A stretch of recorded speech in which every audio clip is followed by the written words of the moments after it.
네, 안녕하세요. 김영로 TV의 날짜 이야기입니다. 자, 오늘은 11월 14일이네요. 11월 14일은, 사실은, 뭐, 여러 가지 또, 기념일들이 많이 있습니다.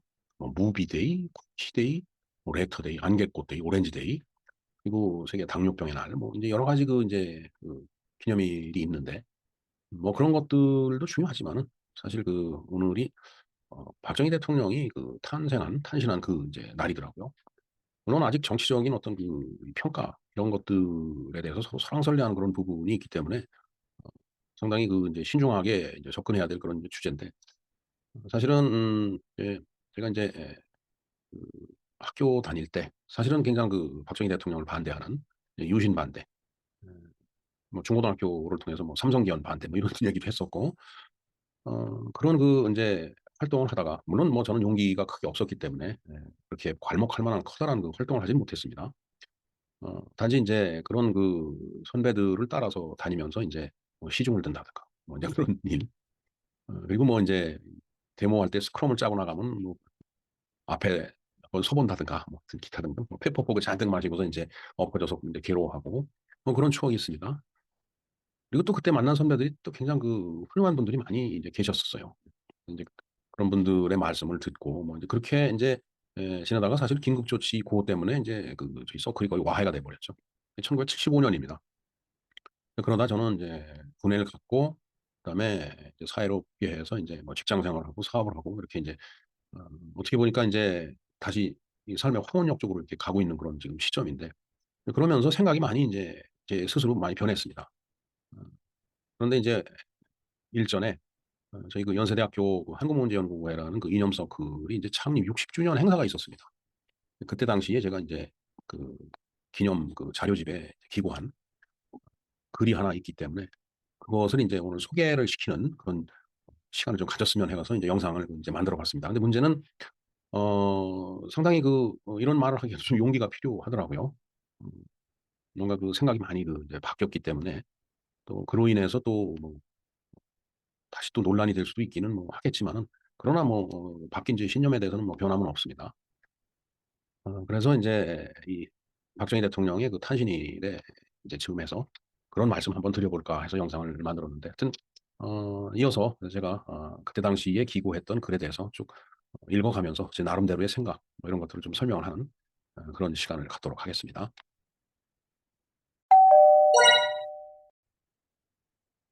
예. 박정희 대통령은 1917년 11월 14일날 경북 구미에서 인제 출생을 해서요.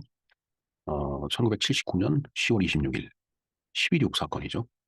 바로 공정동 안가에서 어 이제 그 이제 서거를 이제 하셨죠. 그때 당시에 향년 61 세였다라고 생각을 해 보면은 글쎄 요즘 61세 같으면은 뭐 옛날 같으면은 인제 "회갑이다."라고 얘기를 할 수 있겠지만은 요즘 같으면 청년이죠, 청년. 시골을 가서 보면은 뭐 "70 먹은 노인네들이 청년 회장을 하고 있다." 이런 말을 많이 듣습니다. 그 정도로 인제 참 지금 세상이 많이 변했는데 평균 수명도 늘어났지만은 음 참 시골에 인제 젊은 사람이 없다는 더군다나 아이의 울음이 그쳤다라는 거. 대한민국의 미래를 생각하면 정말 음 생각해 봐야 될 심각한 현상이 아닌가 이런 생각을 해 봅니다. 네. 자 제가 인제 제목을 도발적 발언이라고 이제 달았는데 뭐 앞에서도 말씀을 드렸지만은 어 대학을 다닐 때는 상당히 인제 박정희 대통령을 반대하는 그런 입장에 서 있었는데 살다가 보니까 '아 박정희 대통령 그분의 길이 옳았구나.'라고 저는 인제 결론을 내렸습니다. 이제 그래서 인제 제가 도발적 발언이라는 제목으로 쓴 글에 대해서 오늘 쭉 소개를 한번 드리는 게 어떨까 해서 한번 여기에 대해서 글을 한번 제가 읽어 보겠습니다. 칠사학번 전자공학과 김영로라고 되어 있습니다. 어 이 한국문제연구회라는 인제 이념 서클이 있었는데 바로 연세대학교에 있었던 이념 서클이 되겠습니다. 한국문제연구회 창립 60 주년을 맞이하여 다시 글을 쓰려고 하니 책장에 있는 한국문제연구회 창립 40 주년 기념 자료집이 눈에 띕니다. 20년이라는 시간 동안 세상은 어떻게 변하고 제 생각은 어떻게 변해왔을까를 생각해 봅니다. 2003년에 썼던 지난 글의 결호를 보면 무엇인가 그로부터 약 30년 전의 생각과 말과 행위의 변화가 오고 있었음을 느낍니다. 그로부터 20년이 지난 오늘 다시 생각과 말과 행위를 되짚어보니 그때보다 더 많은 변화가 왔음을 확인하게 됩니다. 저는 이 지난 시간을 통하여 저희 변화된 생각과 말과 행위가 선배 및 동료들이 추구해왔던 이념적 가치에 누가 되고 배가 될까봐 많은 번민을 했던 것도 사실임을 고백합니다. 그래서 오늘 쓰게 되는 다음의 글이 지극히 도발적인 발언이 될 수 있다는 사실에 매우 두려운 것도 솔직한 심정입니다. 해외 견문. 이제 제가 이제 취업을 하고서 이제 해외를 나가고 또 어, 사업을 하면서도 이제 해외를 많이 이제 다녔죠. 물론 뭐 아주 음, 진짜 뭐 그 비행기 타는 것을 그냥 그 시내버스 타듯이 그렇게 일을 해온 사람에 비하면 아무것도 아니지만은 그러나 제 나름대로 이제 경험한 바가 이제 이런 거죠. 1980년 초 제가 군에서 전역을 한 뒤에 모 대기업이 연구소에 취업하여 담당한 업무는 전자교환기의 LLL, 즉 로우 레벨 랭귀지. 그 로우 레벨이라고 하니까 무슨 뭐 격이 다진 뭐 이런 개념보다는 기계어에 가깝다라는 얘기죠. 하이 레벨 랭귀지면은 이제 사람이 쓰는 말에 가깝다는 그런 랭귀지. 그러니까 이 소프트웨어 프로그램을 이제 말하는 거죠. 프로그래밍하는 명령어에 대해서 그 말씀을 드리는 겁니다. LLL로 프로그램을 탑재한 후 전기라는 영양식을 공급하여 고철 덩어리인 하드웨어에 생명을 불어넣는 소프트웨어 엔지니어링이었으며, 예, 제 업무가 그랬다는 얘기입니다. 그에 이어서 10여 년 넘도록 의료기기 제조 분야에서 개발 및 국산화 작업을 통한 기술 축적에 혼신의 노력을 다하여 일해왔습니다.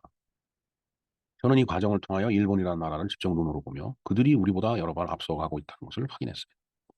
그리고 이어서 무역을 통하여 외국을 접하면서 1990년대 초반까지 경험한 것은 선진국들이 우리보다 깨끗하며 격이 높은 질 좋은 환경 속에서 풍요롭게 잘 살고 있다는 것이었습니다. 그런데 그 속에서 확인한 또 하나의 신기한 경험은 빠르고 시원한 고속도로, 넘치는 차량의 조선, 제철, 석유화학 등 중화학공업으로 무장한 산업, 반도체를 잉태하여 웅비하려는 용틀이면 전자고, 핵에너지를 평화적으로 활용하는 원자력, 넓고 강하고 높게 치솟는 토목 건축 기술 등등 일일이 열거하자면 끝도 없겠지만 이러한 우리의 거대한 몸부림이 그들의 것에 비해서 아직은 작고 미약하지만 결코 다르지 않다는 사실이었습니다. 다시 말해서 그것은 우리가 그들을 따라잡을 날이 언제인지는 모르지만 우리도 더 노력하면 그들의 버금가는 나라의 모습을 만들 수 있을 것이라는 막연한 자신감이었습니다. 즉 소위 선진국과 우리의 모습이 질량의 차이는 있을지는 몰라도 결코 전반적인 프레임이 다르거나 상반되지 않았다는 것이었습니다. 이 얘기는 어, 밖에 나가서 보니까 정말 선진국들의 그 행렬이라는 것이 정말 어마어마했죠. 그때 당시에 그 미국을 가서 보고 일본을 가서 보고 유럽을 가서 봤을 때. 하지만 우리의 산업 구조가 그들과 별반 다르지 않다라는 걸 제가 확인한 거예요. 뭐 나가보면 다른 게 별로 없더라고요. 물론 뭐 어린 나이에 뭘 그렇게 잘 봤느냐 이렇게 얘기하면 제가 할 말은 없지만은 어찌 됐든 저는 그렇게 이제 느꼈고 결론을 내렸던 겁니다. 그래서 우리가 좀 더 노력하면은 선진국화 될 수 있다라는 자신감을 거기서 받았다는 얘기예요. 자, 우리 학번은 제가 1974년에 입학을 했으니까 74학번입니다. 도립국의 끝자락에 걸친 세대라고 봅니다. 이제 삶의 끝자락으로 옮겨가면서 지나온 시절을 돌이켜보면 우리의 젊었던 시간은 낙후된 기술을 따라잡기 위하여 한자라도 더 배우려고 굴욕을 참고 견디었던 시간이었고 수출 전선에 나가 뛰던 친구들 역시 단돈 1불이라도 더 벌려고 바이어에게 온갖 아양을 떨며 지내온 시간이었습니다. 네, 제가 그 일본말을 이렇게 섞어 쓰는 거에 대해서 굉장히 이 거부감을 느끼는 이유가 바로 이제 이런 겁니다. 어, 지난 시간에 그런 말씀을 드렸죠. 뭐, 그 쇼츠 영상에서 가오라는 말에 대해서 꼭 일본말을 써야 되느냐라고 댓글을 달았다고 온갖 그냥 비난을 받았다고. 저는 정말 어, 일본에 가서 연수를 받으면서 일본말 못한다고 정말 엄청 이제 수모를 당했죠, 사실은. 그러니까 제가 어려서 어, 그 자라면서 쓰던 일본말, 아버지 어머니 동네 어른들이 쓰던 일본말 이걸 거꾸로 생각해 나느라고 엄청 노력을 했어요. 그러니 그 생활 속에서 일본말을 쓰는 게 이게 가슴에 와 닿지도 않고 이제 분노가 치밀죠. 지난 시간에도 말씀드렸지만은 영어나 다른 언어는 우리가 필요에 의해서 선택을 한 거지만 일본어는 우리가 강요당한 그 언어입니다. 그래서 싫은 거예요. 물론 저는 일본과 잘 지내야 된다고 생각을 합니다. 그러나 이제 며칠 뒤에 또 그런 말씀을 드리겠지만은 그들 일본을 또 얕잡아보고 우습게 봐서는 안 돼요. 절대 썩어도 준치라고 일본이 지금은 뭐 주춤거리고 있지만은 저들이 또 쉽게 물러날 그런 그 민족도 아닙니다. 그래서 강요받은 용어였기 때문에 일본 말을 섞어 쓰는 게 그게 싫다라는 얘기죠. 네 뭐 그거에 대해서는 뭐 다음에 또 이야기를 할 시간을 갖도록 하고요.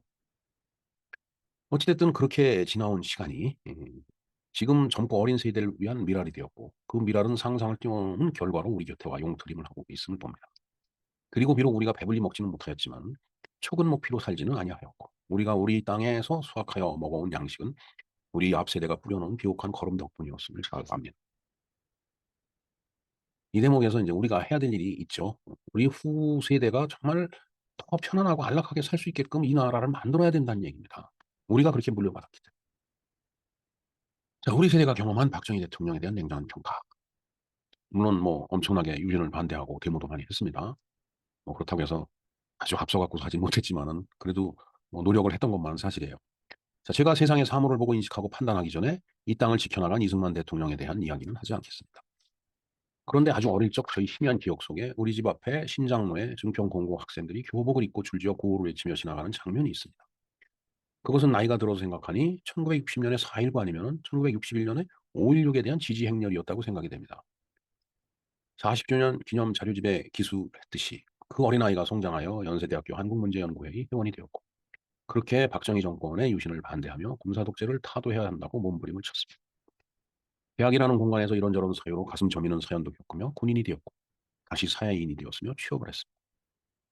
그리고 해외를 다니며 무역 사업을 했고 정치권에도 몸을 담았었으며 학창 시절이 전공과는 다른 공부도 하여 강단에도 섰었으나 지금 삶을 삶의 황혼을 향하여 가는 저는 젊은 시절에 경험했던 박정희 대통령을 다시 생각합니다. 그는 왜 목숨을 걸고 군사정변, 요즘 쿠데타라고 하죠. 쿠데타입니다. 학술적으로 보면 군사정변을 일으켰을까? 그렇게 권력을 잡고 바라다 본 이 나라의 적나라한 모습에 그 모습은 그에게 무엇이었을까? 건국하여 13년간 나라의 틀도 미완성인데 6.25 사변 후 초토화된 땅과 들에, 산에 발을 딛고 사는 헐벗고 굶주린 백성을 보며 과연 괜한 짓을 했다고 후회하지는 않았을까? 사변 후 8년인데 가슴에 총구를 겨누어 발포했던 호전적 세력은 이게 북한이죠. 여전히 핏발선 눈으로 남쪽을 노려보고 있는데 만일 내가 그였다면, 내가 박정희 장군이었더라. 그야말로 나는 어떻게 했을까? 어떻게 했을까요? 여러분들 같으면 결과론이지만 냉정하게 지난 우리 현대사를 되돌아보며 생각해 볼 때 박정희 대통령은 나라의 재건과 절대 빈곤으로부터 국민적 탈출에 필요한 자본을 만들기 위해서 혼신의 노력을 다했습니다. 독일 탄광보학, 가녀린 간호사 인력 송출, 한일 협정의 체결, 월남 파병 등 훗날 결과를 예단할 수 없는 고독한 정치적 결정을 했습니다. 수많은 반대에도 불구하고 국토의 혈관인 고속도로를 건설하고 인구 밀집 지역의 교통 문제를 해소하기 위한 수도권 지하철과 전국 국철이 전철화에 초성을 놓았습니다. 중화학공업과 첨단 과학에 투자하여 우리나라를 산업기술국가로 변모시켰습니다. 지금은 헌신짝처럼 내팽개쳐졌지만 금과 옥조인 국민교육원장을 통하여 국가적 비전과 목표를 제시하고 그 꿈을 눈앞에 현실로 실현시켰습니다. 지금 국민교육원장을 젊은 사람들은 모를 겁니다. 인터넷 들어가면 검색이 다 되니까 한번 보세요. 거기에 써 있는 저 국민교육원장에 써 있는 말이 지금 현실이 돼 있어요. 그게 정치 지도자가 해야 될 일이라고 저는 생각을 합니다. 자, 그다음에 새마을운동을 전개하여 피폐한 농촌 생활 환경을 개선하고 농가 소득을 증대시켰습니다. 시산 치수 정책을 통하여 물을 담는 그릇인 댐을 건설하고 사방 사업을 전국적으로 실시하여 황폐한 민둥산을 지금과 같이 울창하게 녹화시켰습니다. 국민의 배고픔을 해결하기 위하여 농지 확장 및 간척 많이 했죠. 간척 사업을 통일벼 개발 등 식량 증산을 구현하여 반만년 높이의 보릿고개를 먹었습니다. 보릿고개가 박정희 대통령 시대에 없어졌어요. 사실. 자원이 빈약한 나라에서 오직 살길은 수출이라 하여 여인네의 머리카락부터 시작하여 수출입을 통한 무역 대국을 창조했습니다. 복지국가의 보도와 같이 말하는 4대 보험의 근간과 권력을 세워 국리민복 시대를 실현했습니다. 4대 보험이라는 거 있죠. 국민연금, 그다음에 건강보험, 고용보험, 그다음에 실업 그 산재보험 이렇게 이제 그리고 이제 뭐 5대 보험이다라고 하면은 뭐 건강보험에 연동된 장기 요양 노인 장기 요양보험이 있죠. 저게 다 60년대에 그 근간이 만들어져 갖고 법제화됐어요. 우린 지금 그걸 모르고 있죠. 그 60년대에 어떻게 저런 생각을 했을까? 전 정말 감탄합니다, 사실은. 제가 사회복지학 강의를 하면서 제가 느낀 게 그거예요, 바로. 저는 저런 것들이 제가 사회복지학 공부를 하기 전 때는 근래에 다 마련된 건 줄 알았어요. 근데 60 년대에 다 마련된 법들입니다 저게. 그다음에 케이팝, K-뷰티, K-푸드, K-클래식, K-드라마 등등 이른바 한류를 위한 문화적 씨앗을 파종하여 지금 그 열매를 수확하고 있습니다. 예. 뭐 문해진흥법 이런 것들을 이게 70 년대에 다 그 법안을 갖다 제정을 하고 그걸 그 실시해서 현실에서 실현시키기 시작한 대통령이 바로 박정희 대통령이에요. 지금 그토록 자랑하는 K방산을 위한 기반을 닦아 자주국방을 실천했을 뿐만 아니라 이는 지금 텅 비어버린 세계 무기고를 국산품으로 채우고 있습니다. 요즘 여러분들 많은 그 보도나 유튜브 같은 그 보도를 통해서 보고 알고 있을 겁니다. 물론 뭐 공중파를 통해서도 뭐 접할 수는 있겠죠.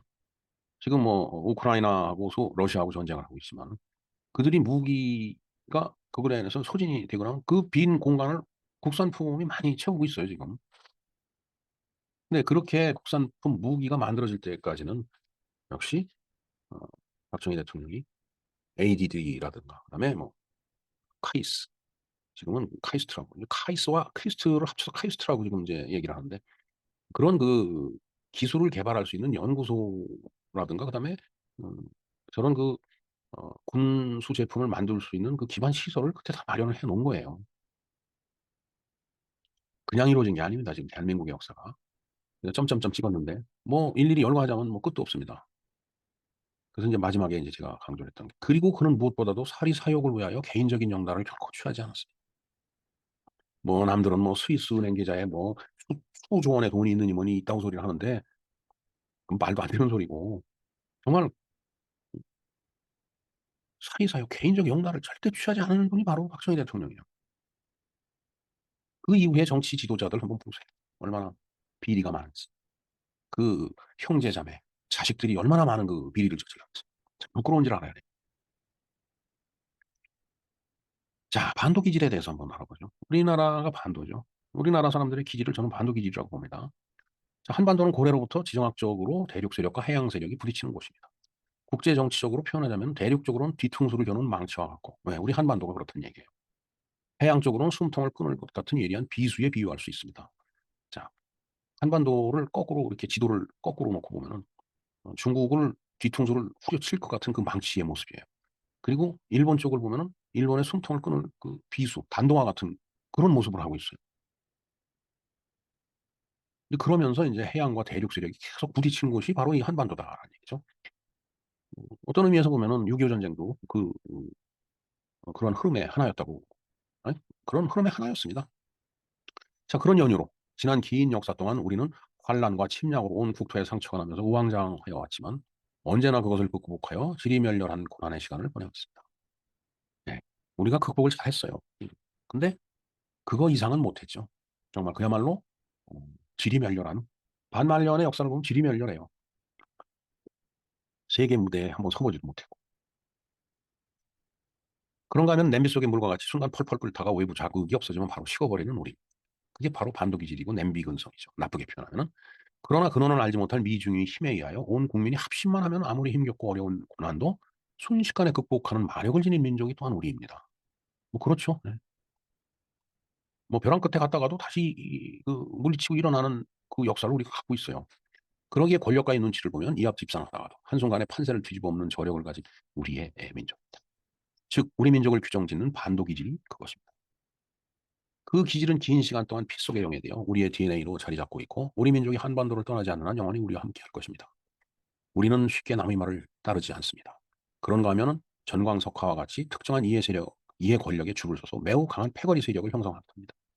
이것이 부정적으로 작용할 때는 사색 당파와 같은 싸움만 일삼고 나라가 풍전등화에 흔들림에도 나라를 팔아먹는 매국노들이 출몰합니다.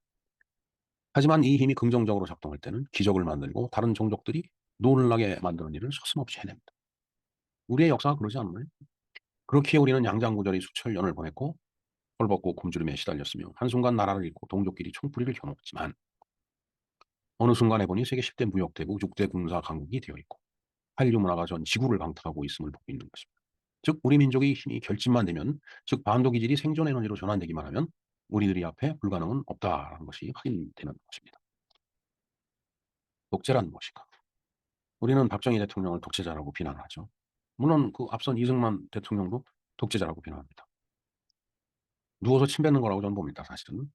자, 물론 박정희 대통령이 18년 5개월 동안 집권을 했으니 독재란 글자가 갖는 의미로 그리 틀린 말은 아니라고 봅니다.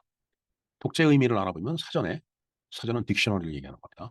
독재란 첫 번째, 특정한 개인이나 집단, 계급 따위가 모든 권력을 쥐고 이를 마음대로 처리하고 지배하는 것. 두 번째, 민주적 제도와 절차에 의하지 않고 한 개인 또는 그를 둘러싼 소수자를 정점으로 하는 정치라고 정의되어 있습니다. 정치적 해석에 대한 해박한 지식이 없어서 장황하고 화려한 설명을 할 수는 없지만 그 시간은, 즉 박정희 대통령이 집권한 시기 18년 5개월은 거시적 관점에 의하여 6.25 사변으로 초토화된 빈곤한 국가와 국민을 생각하여 본다면 그로 인한 과제를 해결하기에 결코 긴 시간은 아니었다라고 봅니다. 당시의 군인 계급은 대체적으로 사회적 엘리트 계층이었음을 부정할 수 없고 민정이양 이후 박정희 대통령이 군사혁명을 일으켰긴 했지만 민정이양을 했죠. 그리고 이제 박정희 소장이 그때 당시에 스스로 대통령에 출마를 했습니다. 민정이양 이후 그 세력이 총칼을 앞세운 군인 신분으로 행정입법 사법 조직에 들어와 일하지는 않았음을 알 수 있습니다. 그렇죠. 대한민국 역사에 보면 군인이 군복을 입고 총칼을 옆에 차고서 입법 사법 행정 조직에 들어와서 일을 하지는 않았어요. 그걸 다 벗고 어떤 절차에 의해서 그들이 들어와서 일을 했어요. 잘 생각해 보면은 우리의 군사 독재라고 하는 것은 어 다른 그 나라에서 실시하고 있는 그런 군사 독재하고는 좀 다르다라는 걸 느낄 수 있습니다.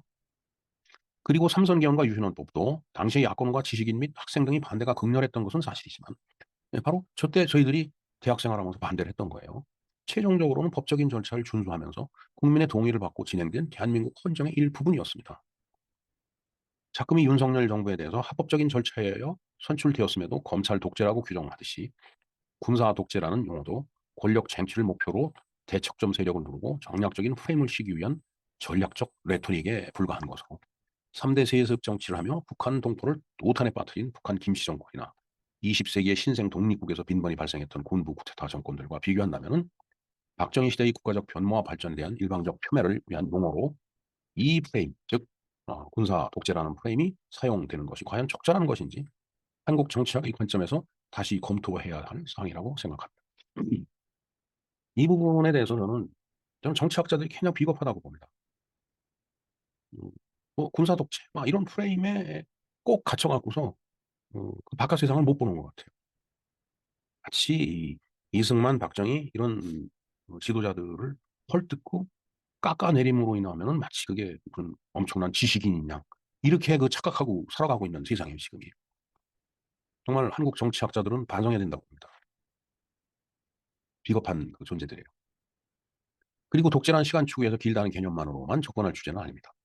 독재는 시간이 한정되어 있어도 공간축으로 어떤 방법과 도구 그리고 행태를 동원하여 무슨 짓을 했는지도 면밀하게 관찰되고 조사되어야 합니다. 예를 들어서 법전에 쓰인 규정을 지킨다는 명분 아래 규정을 채우기 위한 도구를 아무도 모르게 준비하여 사용한다든가 하는 것이 그에 해당됩니다. 이것은 지금 세간을 뜨겁게 달구고 있는 부정선거를 지칭한 말입니다. 부정선거를 통해 갖고서 의석을 많이 확보를 해서 다수의 의석으로 횡포를 부린다든가. 이거 군사 독재보다 더한 독재입니다. 더 나쁜 거예요, 질적으로. 왜? 마치 국민이 허용한 것 같이 가장하여 위선을 떠는 거죠. 정말 나쁜 일입니다. 그런 집단이 어디라는 거예요? 여러분들 다 잘 알고 계실 거예요. 자, 민주란 무엇인가? 우리는 1987년 6월 11일 민주화 항쟁 기념일로 기념합니다. 모두 그렇게 말을 하니 저도 이 기념일에 반대하지 않습니다. 그렇다면 민주란 무엇인지 생각해 봅니다. 민주의 사전적 해석은 국민이 권력을 가진과 동시에 스스로 권리를 행사하는 정치 형태입니다. 물론 그 이후부터 정치의 많은 부분이 변화하였으니 그리 된 면은 분명히 있습니다. 하지만 제가 동시에 목격한 것은 공권력의 무력화, 자유를 빙자한 방조, 다양성으로 포장한 혼란, 자금에는 대한민국이 규정한 헌법적 가치를 넘어선 이념 논쟁 및 투쟁이 난무하는데 제가 세상을 잘못 본 것인지 의구심을 갖지 아니할 수가 없습니다. 지금 작금의 세상이 그렇죠. 선배 동료분들에게 정말 외람된 말씀이 될지 모르나 제가 보는 이 땅의 민주는 다음과 같습니다. 비 오는 아침 커다란 우산을 쓰고 고개를 푹 숙인 채로 한 소녀가 빨간 물이 횡단보도를 묵묵히 건너가고 있다. 지나는 회전 차량이 밀려서서 경적을 울려도 결코 아랑곳하지 않는다. 참으로 위험천만이다. 마치 고비 풀린 망아지가 군중 속으로 뛰어드는 듯한 소위 이 땅의 민주화를 보는 장면과 같다. 저는 우리의 민주화를 저렇게 보고 있습니다. 통제가 되지 않는 그런 현상. 참 비참한 일입니다. 자, 그래서 지금의 우리의 모습이 어떻게 됐을까요? 해방 공간의 그것입니다. 자, 우리의 해방 공간, 즉 1945년 8월 15일부터 1948년 8월 14일까지죠. 우리의 해방 공간은 나라를 세우는 과업, 네이션 빌딩을 수행하는 동안 자유민주 체제와 공산 독재 체제 간에 벌어진 처절한 혈투의 시간이었으며 천탁과 반탁, 즉 신탁 통치를 찬성하는, 그다음에 신탁 통치를 반대하는 그러한 세력의 극과 극의 대결이었고 혼돈과 방황으로 점철된 고난의 지표형이었습니다. 하지만 한일 협정이 체결 이래 지난 60년 동안 우리가 얻은 것은 무엇인지 확인해 봅니다. 자, 바로 어, 지금 이 한국문제연구회라는 것이 창립된 게 60년이라고 그랬죠. 한일 협정이 체결됐을 때 만들어진 이념 서클이에요. 60년이 지났죠. 너무나도 명백하고 분명한 것은 정치적으로 자유로워지고 경제적으로 풍요로워지고 사회적으로 확장되어 왔으며 문화적으로 글로벌 무대에서 경쟁하는 상황이 되었건만 누가? 우리나라. 정치 집단 간의 대립으로 그동안 독재를 혐오하며 민주를 외쳐오고 서로 치고받고 싸운 결과는 우리는 불행히도 다시 해방 공간의 그 모습으로 돌아와 있음을 봅니다. 즉 찬탁과 반탁의 이념 투쟁의 그 도가니 속으로 다시 들어와 있다는 얘기예요. 지금 대한민국 사회가. 다시 말해서 해방 공간의 좌우 충돌과 대립이 광화문과 대한문 일대의 광장과 도로에서 태극기와 촛불의 대립으로 바뀌었을 뿐 그 둘의 본질에는 변함이 없다는 것입니다. 즉 여전히 우리는 좌우 충돌과 좌우 대립의 이념적 굴레에 머물고 있다는 것입니다. 오히려 해방 공간보다 더 교묘하고 화려한 진치 구초로 우리가 지켜야 할 헌법적 가치가 무시되고 폄훼되며 그 세력들에 의해서 체제 전복이 획책되고 있다는 것입니다. 여기서 얘기하는 진치라고 하는 것은 여러 가지 그 진치들이 지금 구축이 되어 있죠. 바로 체제 전복을 위한 그런 진치예요. 즉 뭔가 그 공산주의적, 어, 쇼 독재적 그런 요소가 많이 가미된 그런 조직이라고 얘기를 할 수 있겠죠. 그래서 그들은 늘 대한민국 현실을 부정합니다. 시장 경제와 자유민주주의를 부정해요. 다른 세상을 원하고. 근데 그 다른 세상이 또 뭐냐면 바로 북한이 추구하는 그 세상이에요. 그러니까 이념적으로 여전히 우리는 해방 공간에서 싸웠던 그 상태 그대로 머물고 있다는 그런 얘기입니다. 60년이 지났지만 변한 게 없어요. 변한 게 있죠. 그건 조금 이따 말씀드리겠습니다. 거짓이 난무하는 디지털 세상. 이게 변한 것 중에 하나예요. 아주 굉장히 크게 변한 것 중에 하나입니다. 하드웨어라는 고철 덩어리에 소프트웨어라는 사람의 생각을 탑재하고 전기라는 영양식을 공급하면 디지털 세상이 살아난다고 했습니다. 그 세상은 국토 면적이 무궁무진하고 사람의 온갖 상상을 구현하는 공간이 되며 또한 그 세상은 기고의 원칙에 의하여 어떤 사람이 무슨 일을 시키느냐에 의해서 선과 악으로 구분됩니다. 기고는 garbage in, garbage out이죠. 즉 컴퓨터의 본질이에요. 쓰레기를 넣으면 쓰레기가 나오는 게 컴퓨터죠. 쓰레기 데이터를 넣으면 쓰레기 데이터가 나옵니다. 지금 그런 세상이 됐어요. 온갖 가짜 뉴스, 거짓말, 허위, 날조 이런 것들이 그냥 풍미하는 그런 세상이 된 거죠. 자, 그리고 패턴 인식이란 기술은 즉 패턴 인식이라고 하는 것은 사물의 형체라든가 그다음에 글씨라든가 이런 것들을 다 그림이라든가 이런 걸 인지를 할 수 있는 게 바로 패턴 인식 기술입니다. 인간에게 편리함과 사악함을 동시에 제공할 수 있습니다. 그러나 불행하게도 이는 컴퓨터의 본질을 아는 사악한 사람에 의해서 제어를 받는다면 그만큼 정당일체감이 엷은 대중은 즉 정치적 이념적 신념이 엷은 대중 그 세상에서 춤을 추기도 하고 또 타락하기도 합니다. 정치도 예외 없이 이에 오염이 됩니다. 정치라는 기능이 디지털이라는 툴이 도움을 받기도 하지만 온갖 가짜 뉴스, 디스인포메이션입니다. 가짜 뉴스의 범람과 선전의 도구가 되어 자금의 정치판은 예의도 도덕도 양심도 낭만도 없는 혼탁한 무대로 전락된 지 이미 오래이며 기존의 정치 이론을 무력화시킬 수 있습니다.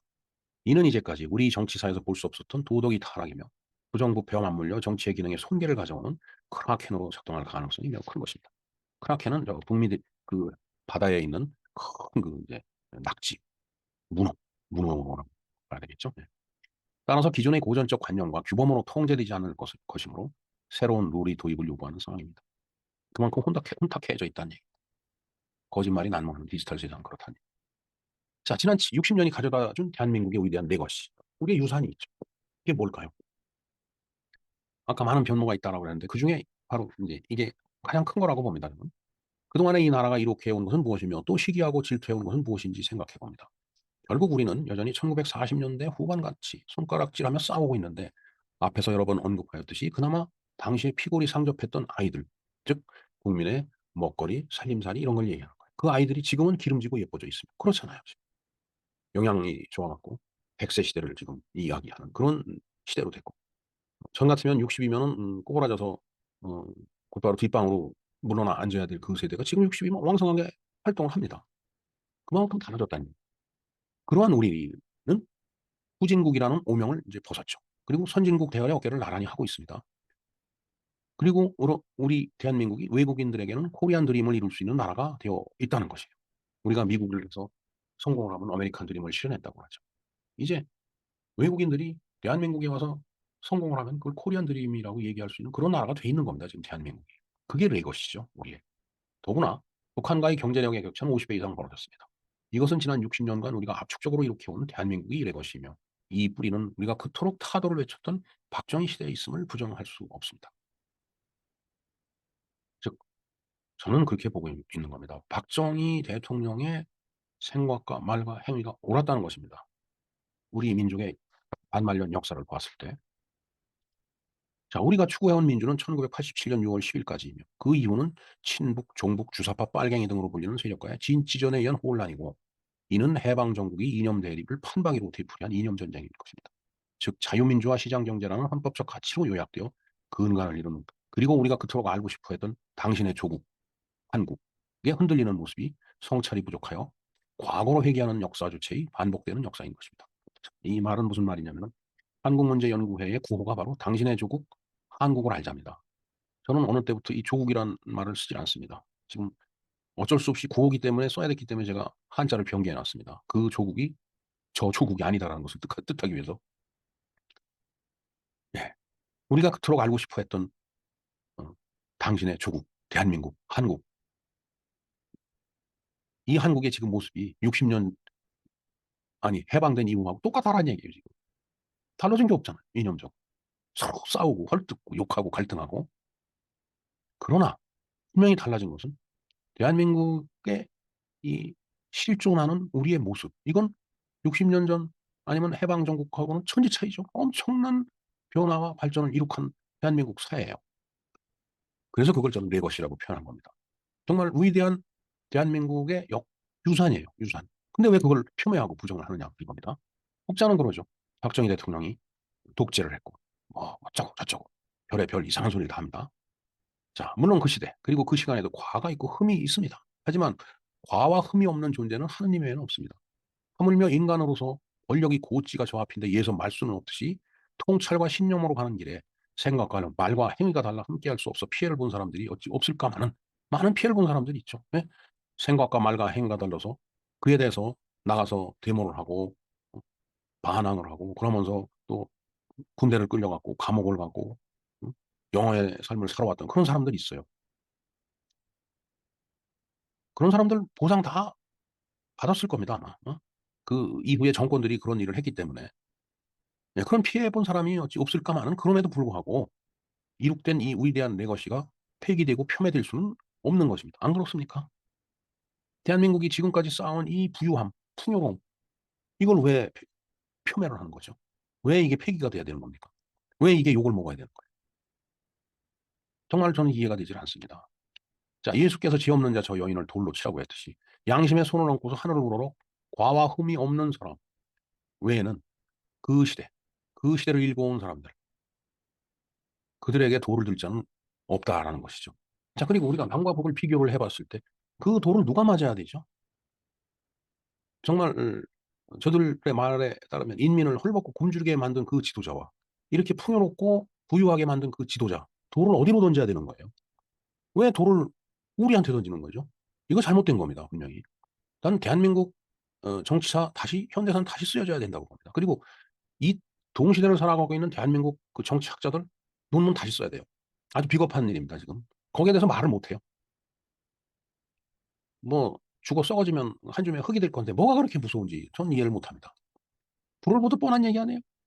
어떻게, 어떻게 이 나라를 이 좁은 국토에서 이 많은 사람들이 이렇게 풍요롭게 살게 만든 이 세상, 그 과거를 부정하느냐. 나쁜 놈들입니다. 자, 그런 의미에서 한국문제연구회 60회 성상을 한번 볼까요? 학생운동 및 지식인의 저항이 정권의 폭주를 견제하고 균형을 잡는 역할을 해왔다고 하는 것과 하고 있다는 것에는 몸서리치도록 동의를 합니다. 맞아요. 그건. 체크한 밸런스는 우리가 음, 항상 유지해야 되죠. 하지만 지금같이 저는 제가 레거시로 표현한 박정희 시대의 모든 것이 우리 사회의 이념적 투쟁의 대상이 되고 증오의 대상이 되어 역사에서 지워져야 속이 시원한 것인가에 대해서는 매우 강한 의문을 제기하고 저는 그걸 거부합니다. 다시 강조한다면 우리의 이념 투쟁은 여전히 변함이 없는데 그것들이 토대가 되는 남과 북이 정치 체제가 만들어낸 지난 60년은 엄청난 격차를 만들어내고 그로 인해서 남과 북에 사는 주민들의 삶은 비교하기조차 어려운 것이 현실입니다. 따라서 박정희 시대를 쿠데타와 군사 독재라는 테두리에 가두어 계속 비난과 폄훼하는 영화의 시간으로 남겨둘 것인가? 아니면 새롭게 해석하여 그 레거시를 어떠한 방법으로 대한민국이라는 국가 사이 생존 에너지로 전환할 것인가에 대한 작업을 다시 해야 될 때라고 강조를 하는 겁니다. 예. 사회 일각에서는 지금 이승만 대통령에 대한 그 기념관을 짓겠다고 이제 여러 가지 많은 움직임, 운동이 일어나고 있습니다. 정말 대한민국 현대사는 다시 평가를 해야 된다. 그리고 그 일에 정치학자들이 앞장서야 돼요. 괜히 자신들을 먹고 살게 해준 사람을 욕해 갖고서 자신의 인격이 올라가는지는 모르지만은 그건 비겁한 짓이죠. 야비한 짓입니다. 그리고 나쁜 짓입니다. 자, 이에 한국문제연구회 창립 60 주년을 맞이하여 저는 아직 삶의 독한 해이를 구하지 못하여 다음 두 가지 과제를 스스로 풀지 못했습니다. 두 가지뿐이겠습니까? 첫째, 지난 60년의 레거시를 지금같이 이념 투쟁을 위한 소재로 폄훼하게 내버려 두어서는 아니 되므로 이에 대한 정치학적, 역사학적인 재정의를 해야 된다는 것. 예, 정치학자뿐만 아닙니다. 역사학자도 공부 다시 하고 논문 다시 쓰기 바랍니다. 야, 비겁해요. 제가 볼 때는. 두 번째, 거짓이 난무하는 디지털 세상에 맞는 새로운 정치적 규범이 설정되어야 한다는 것. 예. 디지털 세상을 만든 것은 이제 우리와 같은 전자공학도가 만들었죠. 그렇게 만들어 놓은 세상에서 음, 정치꾼들이 희한한 세상을 또 만들어. 근데 그러한 변화하는 세상에 어떤 새로운 정치적인 규범이 설정이 돼 갖고서 도덕적 해이를 방지해야 되는데 지금 끝없이 타락하고 있는 거예요. 이건 정말 사회학자들도 그렇고 교육학자들 정말 다시 봐야 됩니다. 그리고 특히 어? 종교인들도 정신 차려야 된다고 봅니다. 어떻게 이렇게 대한민국 사회가 혼탁해졌는지 저는 이해가 안 돼요. 예, 글을 마무리하도록 하겠습니다. 솔직히 이 글이 처음에 말씀드린 대로 선배 동료 회원들에게는 누가 배가 될지는 모릅니다. 더구나 정치를 학문적으로 공부를 하거나 연구를 해본 일이 없는 입장에서 주제넘는 일이 아닌가 하는 두려움 역시 매우 큽니다. 하지만 글을 마무리하며 짧은 지식으로 우리 투쟁 대상이 되었던 군세와 독재라는 프레임이 남겨놓은 레거시에 대해서 평을 한다면 참 정말 그 죄송한 말씀이지만 그것은 매우 위대한 업적이었어요. 네. 박정희 대통령이 남겨놓은 그 유산은 엄청 위대한 업적이에요. 그리고 그 기초와 중심에 서 있었던 인물은 어 역시 박정희 대통령입니다. 박정희 대통령은 정말 음 아무것도 없는 무에서 유를 창조해낸 그런 지도자인데 결국은 통찰력을 갖추고 있었던 혁명가였다라고 저는 결론을 내릴 수밖에 없습니다. 자, 이 결론은 국가 사회만을 위하고 통찰력이 있는 그와 같은 지도자가 다시 또 우리 곁에 와야 된다는 거. 그런 통찰력 있는 지도자가. 근데 그 이후에 우리가 많은 지도자들을 만났었죠. 음. 박정희 대통령이며 전두환, 노태우. 그전에 최규하가 있었네. 최규하, 전두환, 노태우, 김영삼, 김대중, 노무현, 이명박, 박근혜, 지금 윤석열 대통령이죠. 그렇게 쭉 이렇게 지도자들을 많이 만나 왔는데 그 지도자 중에 통찰력 있는 지도자가 있을 수도 있고 또 뭐 없을 수도 있겠죠. 그러나 그건 이미 지나간 시간이고 앞으로 도래할 우리 대한민국 사회를 위해서 또다시 그런 지도자가 다시 이 땅에 와 갖고 이 나라를 끌고 나가 줘야 된다는 얘기예요. 그게 제 결론입니다. 예. 자, 제 마음속에서 확신하고 있는 것은 그와 같은 통찰력 있는 지도자가 우리 미래에 나오지 않는다면 우리는 다시 지난 반만년과 같은 지리멸렬한 역사를 이 땅에 계속 써갈 수밖에 없다는 것이다. 결국 앞으로 또 반만년이 지나가더라도 우리가 살아온 지난 반만년 같은 지리멸렬한 그냥 여기서 의다 터지고 저기 가서 화풀이하고 뭐 이것도 아니고 저것도 아니고 그런 정말 이 역사서에 기록할 것이 별로 없는 지리멸렬한 그런 역사. 그런 역사가 또 쏟아질 수뿐이 없다는 얘기예요. 백마 타고 오는 초인이 있다라고 했는데 정말 그 초인이 누구였는지 정말 기다려지지 않습니까? 자, 물론 동시대 정치를 동시대라는 잣대로 동시대인이 재단하는 것은 어불성설입니다. 그건 평가를 할 수 없는 불가능한 일이에요. 따라서 이 시대 평가는 우리 한참 뒤인 후세들이 역사라는 이름으로 기록에 남길 것입니다. 우리는 그저 지금 그리고 여기를 살고 가버리는 한 줌의 흙일 뿐입니다. 단지 우리가 이 시공간에 그려온 국가사회적 궤적이 먼 미래 세대를 위한 통찰력 있는 지도자와 지식인들에 의한 것이었으면 하는 바람과 일그러지고 깨어져 부수어진 궤적이라면 다시 반복되지 않기를 희망하는 간구일 뿐입니다. 그게 제 바람입니다. 그게 제 결론이에요.